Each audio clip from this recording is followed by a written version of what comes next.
حضور کے دل مبارک کو آب زمزم سے دھو کے ایمان و حکمت کے نور سے بھرپور کر دیا گیا، اور سینہ جب اس نور سے بھر دیا اس کے بعد دل واپس رکھ کے اسے سی دیا گیا۔ اسے شق الصدر کہتے ہیں۔ اس کے علاوہ بھی یہ واقعہ کریم آقا علیہ السلام کے ساتھ پیش آیا۔ بہرحال وہ ایک الگ موضوع ہے۔ یہاں سے ایک بات ہمیں پتہ چلتی ہے کہ فرشتے بھی آسمان سے آئے، وہ تشت بھی جنت سے لایا گیا، سارا اہتمام آسمانوں سے تھا، لیکن حضور اقدس صلی اللہ علیہ وسلم کا دل آب زمزم سے دھویا گیا۔ تو آب زمزم کی اہمیت بھی ہمیں پتہ چلتی ہے کہ اللہ رب العزت کی بارگاہ میں یہ پانی کتنا عزت و تکریم والا ہے۔ یہی وجہ ہے کہ آج مسلمان اس پانی کو مانگ کر بھی لے لیتا ہے، اور اگر کوئی حج یا عمرے پہ جاتا ہے تو ضرور بضرور تحفے کے طور پر اپنے پیاروں کو، دوست احباب کو، عزیز و اقربا کو پیش کرتا ہے۔ تو حضرات ذی وقار، یہ اتنا مقدس اور برکت والا پانی، آقا علیہ السلام فرماتے ہیں کہ اس کے بعد سواری کا اہتمام کیا گیا۔ وہ سواری جو خچر سے تھوڑی چھوٹی اور گدھے سے تھوڑی بڑی، جسے براق کا نام دیا گیا، برق بجلی سے نکلا ہے، اور وہ اتنا خوبصورت، سفید اور تیز رفتار جانور کہ میرے کریم آقا علیہ السلام فرماتے ہیں جہاں براق کی نظر جاتی ہے وہاں اس کا پہلا قدم جاتا ہے۔ آج یہ باتیں سائنسی حوالے سے بھی ہمارے سامنے واضح ہیں کہ روشنی ایک سیکنڈ میں 3 لاکھ کلومیٹر سفر کرتی ہے۔ یوں سمجھ لیجئے کہ ایک سیکنڈ کے اندر روشنی پوری زمین کا 6 یا 7 مرتبہ چکر لگا سکتی ہے، ایک سیکنڈ کے اندر۔ اتنی رفتار روشنی کی ہے۔ تو بہرحال یہ مسئلہ ہمیں سمجھنا آسان ہو جاتا ہے کہ رب کائنات نے اپنے محبوب کریم صلی اللہ علیہ وسلم کے لیے جو سواری بھیجی، اس کا شان اور مقام یہ ہے کہ جہاں اس کی نظر جاتی ہے وہاں اس کا پہلا قدم جاتا ہے۔ حضور فرماتے ہیں کہ سفر شروع ہو گیا، ایک مقام پر مجھے روکا گیا۔ حضور نے پوچھا کہ یہ مقام کون سا ہے؟ عرض کی یا رسول اللہ صلی اللہ علیہ وسلم، یہ طیبہ ہے، یہ آپ کی عنقریب ہجرت گاہ بنے گا۔ یہ بات بھی یہاں سے واضح ہو گئی کہ معراج النبی صلی اللہ علیہ وسلم کا واقعہ ہجرت مدینہ سے پہلے پیش آیا۔ حضور فرماتے ہیں میں نے 2 رکعت نفل ادا کیے اس مقام پر، مدینہ منورہ کی سرزمین پر۔ پھر سواری چلتی ہے، آقا علیہ السلام کو ایک اور مقام پر روکا گیا، پوچھا اس مقام کے بارے میں، عرض کیا رسول اللہ صلی اللہ علیہ وسلم یہ طور سینا ہے جہاں حضرت موسیٰ علیہ السلام آ کر رب کائنات سے ہم کلام ہوا کرتے تھے۔ حضور فرماتے ہیں میں نے وہاں بھی 2 رکعت نفل ادا کی۔ پھر سفر شروع ہوا اور کریم آقا علیہ السلام کو حضرت عیسیٰ علیہ السلام کی جائے پیدائش کا بتایا گیا۔ حضور فرماتے ہیں میں نے وہاں بھی 2 رکعت نماز نفل ادا کی، اور اس کے بعد وہ مقام، وہ شان جو رب کائنات نے اپنے محبوب کریم کو عطا فرمایا، مسجد اقصی، بیت المقدس، وہ جگہ آ جاتی ہے آقا علیہ السلام مسجد میں تشریف لے جاتے ہیں۔ تمام انبیاء کرام علیہ السلام، جناب سیدنا آدم علیہ السلام سے لے کر حضرت عیسیٰ علیہ السلام تک، سارے کے سارے انبیاء مسجد اقصی کے اندر موجود ہیں اور مصلی خالی ہے۔ رب کائنات کی طرف سے حکم آیا، جناب سیدنا جبریل علیہ السلام عرض کرتے ہیں، یا رسول اللہ صلی اللہ علیہ وسلم، آپ مصلی پر تشریف لے جائیں اور انبیاء کی امامت فرمائیں۔ محبت سے کہہ رہا سبحان اللہ۔ اسی وجہ سے ہم اپنے کریم آقا کو امام الانبیاء کہتے ہیں کہ تمام انبیاء نے حضور کی اقتداء کے اندر مسجد اقصی میں نماز ادا کی۔ اب اس کی حکمت کیا ہے، یہ کیوں رب کائنات نے اہتمام فرمایا، یہ پھر سے ایک الگ موضوع ہے۔ اتنے موضوعات اس واقعے کے اندر پوشیدہ ہے کہ انسان اسے بیان میں نہیں لا سکتا۔ حضرات عزیز وقار،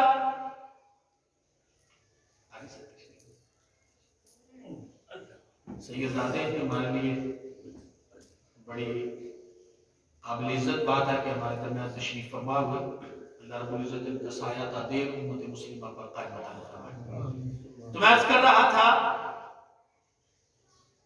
کہ کریم آقا علیہ السلام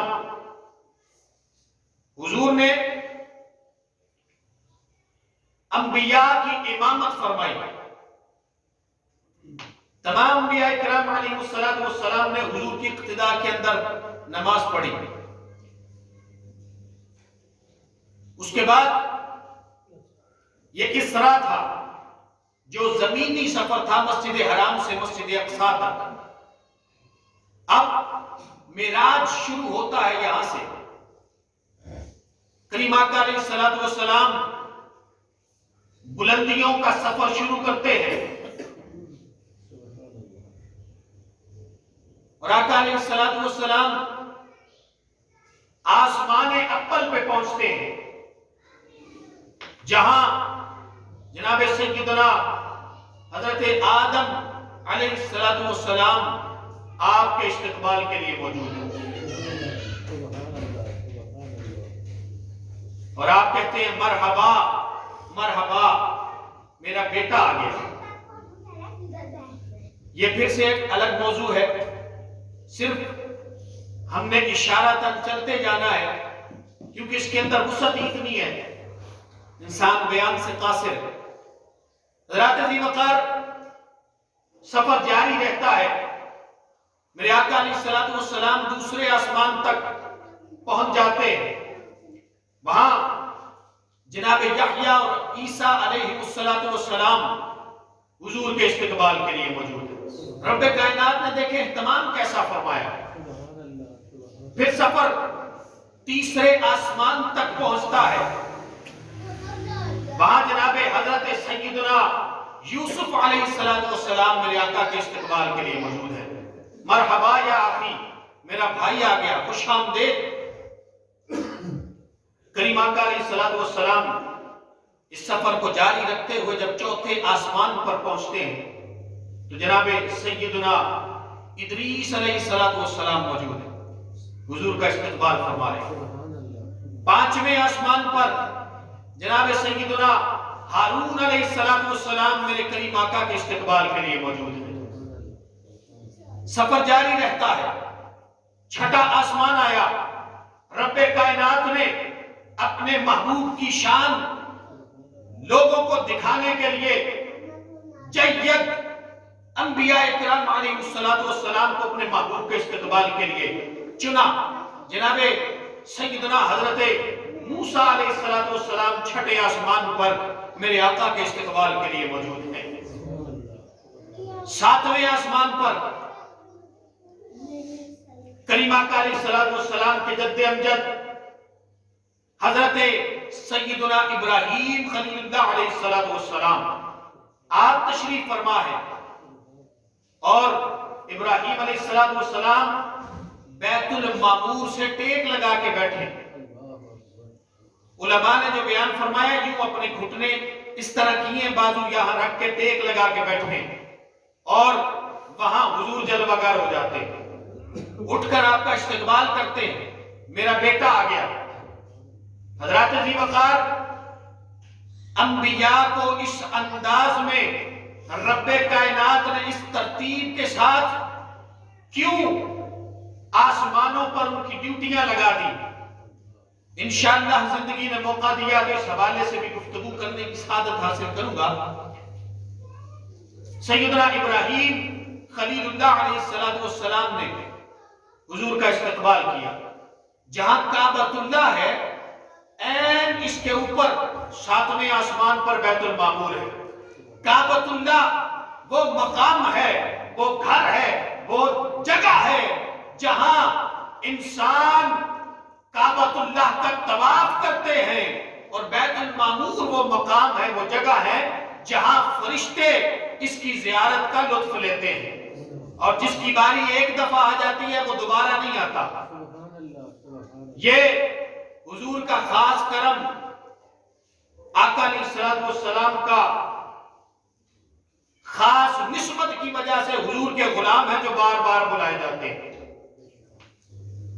حضرات ذی وقار، اس کے بعد پھر اور بلندیوں کا سفر، سدرۃ المنتہا، اور یہ رب جانتا ہے، یہ مصطفیٰ جانتے ہیں، یہ بلانے والا جانتا ہے یا جانے والا جانتا ہے، اور کائنات کے اندر میرے آقا علیہ السلام کو جو شان رب کائنات نے عطا فرما دی ہے، کسی اور کے حصے میں آئی نہیں۔ حضور کو بہت ساری نشانیاں دکھائی گئی۔ میرے آقا علیہ السلام فرماتے ہیں کہ بہت میٹھی اور بھینی خوشبو آئی۔ میں نے پوچھا جبریل سے، یہ خوشبو کیسی ہے؟ اور یہ آوازیں جو آ رہی ہیں بڑی میٹھی میٹھی، یہ کیسی آوازیں؟ عرض کی یا رسول اللہ صلی اللہ علیہ وسلم، یہ خوشبو جنت کی خوشبو ہے، یہ آوازیں جو آ رہی ہیں یہ جنت کی آوازیں، یہ آواز جنت بلند کر رہی ہے، اور رب کائنات کی بارگاہ میں عرض کر رہی ہے، اے خالق کائنات، تو نے وعدہ کیا تھا کہ اپنے نیک بندوں کو تو میرے اندر داخل فرمائے گا، اے رب کائنات اپنے وعدے کو پورا فرما دے۔ حضرات، یہ تو خوشخبری ہے۔ اب وہ بات بھی ہم نے ملحوظ خاطر رکھنی ہے، اور ان چیزوں سے بچنا ہے جو آقا علیہ السلام نے معراج کے دوران مشاہدہ فرمائی اور اپنے امتیوں کو بتائی راہ راست پہ آنے کے لیے۔ حضور فرماتے ہیں کہ پھر وہ مقام آیا کہ جب عجیب سی بدبو تھی اور اتنی خطرناک اور عجیب آوازیں تھیں۔ ارشاد فرمایا کہ یہ کون سا مقام ہے، آوازیں کیسی ہیں؟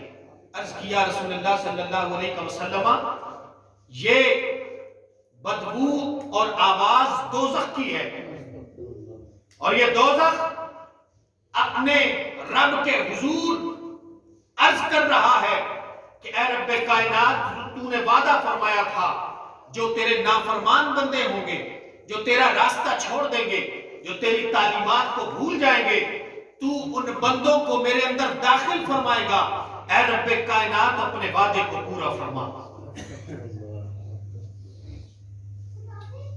کریم آقا علیہ السلام ارشاد فرماتے ہیں کہ پھر میرا گزر ایسے مقام سے ہوا جہاں کچھ لوگ اپنے ناخنوں کے ساتھ اپنا چہرہ اور سینہ نوچ رہے تھے، اور ان کے ناخن تانبے کے تھے۔ ارشاد فرمایا یہ کون لوگ ہیں؟ عرض کیا رسول اللہ صلی اللہ علیہ وسلم، یہ آپ کی امت کے وہ لوگ ہیں جو غیبت کیا کرتے ہیں، جو دوسروں کو نیچا دکھانے کے لیے ان کی عزت میں کمی کرنے کی کوشش کرتے رہے، یہ وہ لوگ ہیں جو آج اپنے ہاتھوں سے اپنا چہرہ اور سینہ نوچ رہے ہیں۔ میرے کریم آقا علیہ الصلوۃ والسلام فرماتے ہیں پھر میرا ایسے مقام سے گزر ہوا، ایسے مقام سے گزر ہوا جہاں آگ کی کینچی کے ساتھ لوگوں کے ہونٹ کاٹے جا رہے تھے۔ ارشاد ہوا یہ کون لوگ ہیں؟ عرض کیا رسول اللہ صلی اللہ علیہ وسلم یہ آپ کی امت کے وہ خطیب ہیں، وہ لوگ ہیں، وہ ممبروں پہ بیٹھنے والے لوگ ہیں جو بات وہ کہا کرتے تھے اس پر خود عمل پیرا نہیں ہوتے تھے۔ عرض کیا رسول اللہ صلی اللہ علیہ وسلم یہ امت میں بگاڑ پیدا کرنے والے تھے اور بات کہہ کر خود عمل کرنے والے نہیں تھے، ان کو رب کائنات یہ سزا دے رہا ہے۔ کریم آقا علیہ الصلوۃ والسلام ارشاد فرماتے ہیں یہ اللہ کرے کہ ہم سب کے سمجھ میں آ جائے، کیونکہ جنت کی بہاریں، جنت کے درخت، جنت کی نہریں یہ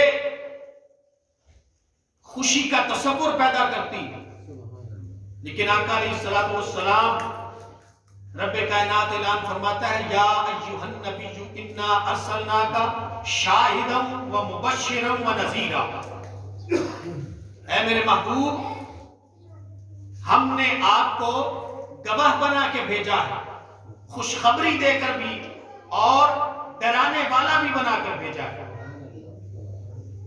حضور فرماتے ہیں وہ مقام آیا جب میں نے دیکھا کہ لوگوں کے سر کچلے جا رہے تھے، بڑے بڑے ہتھوڑوں کے ساتھ ان کے سر کچلے جا رہے تھے، پھر ان کے سر ٹھیک ہوتے تھے، پھر کچل دیے جاتے تھے، یہ سلسلہ جاری و ساری تھا۔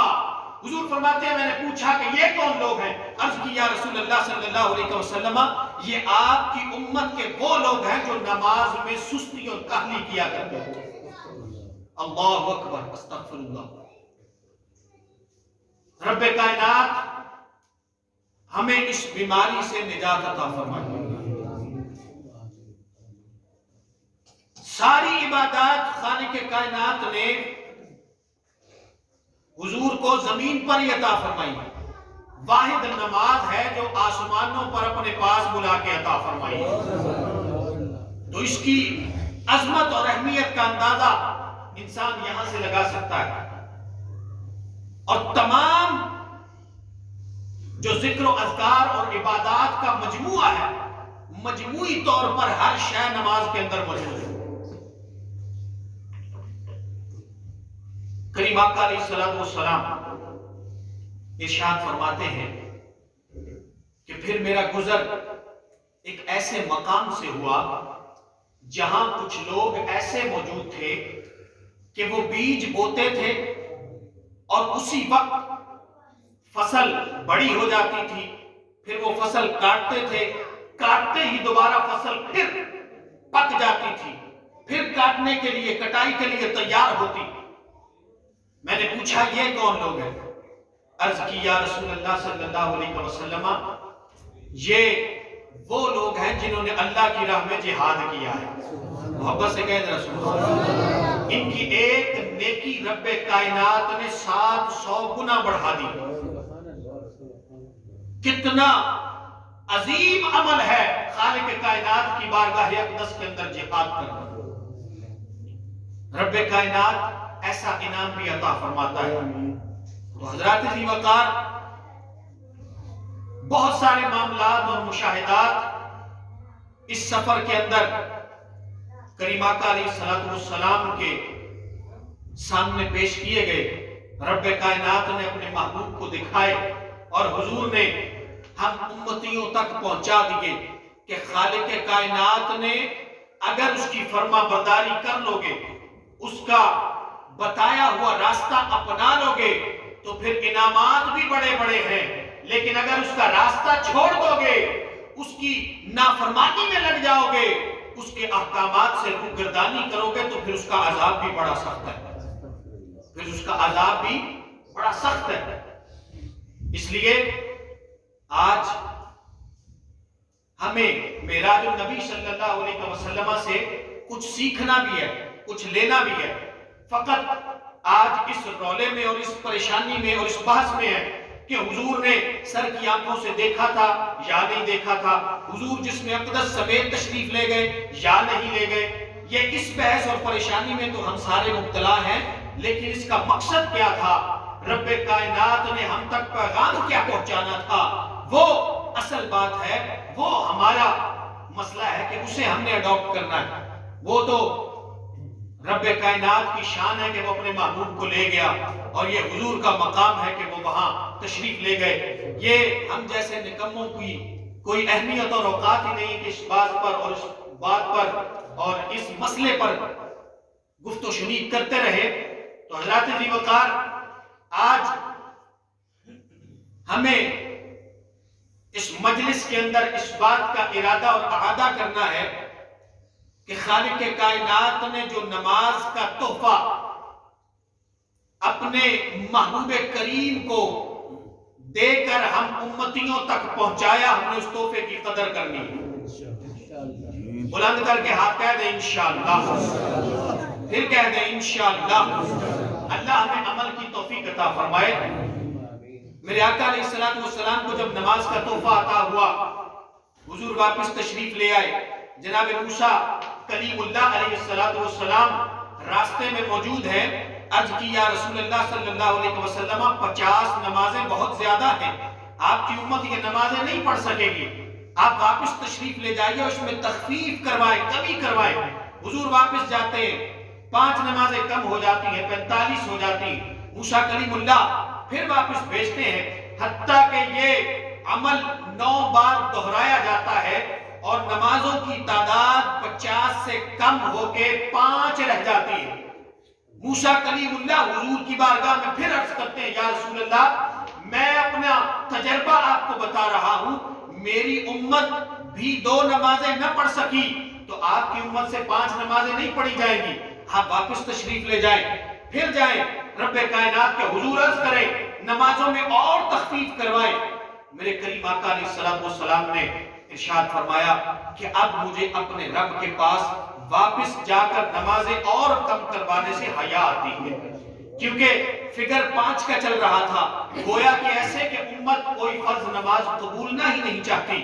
لیکن اللہ تو قرآن میں ارشاد فرماتا ہے، لا تبدیل لکلمات اللہ، رب کائنات جو بات کہہ دیتا ہے اس میں کبھی بھی تبدیلی نہیں آتی، رد و بدل نہیں آتا۔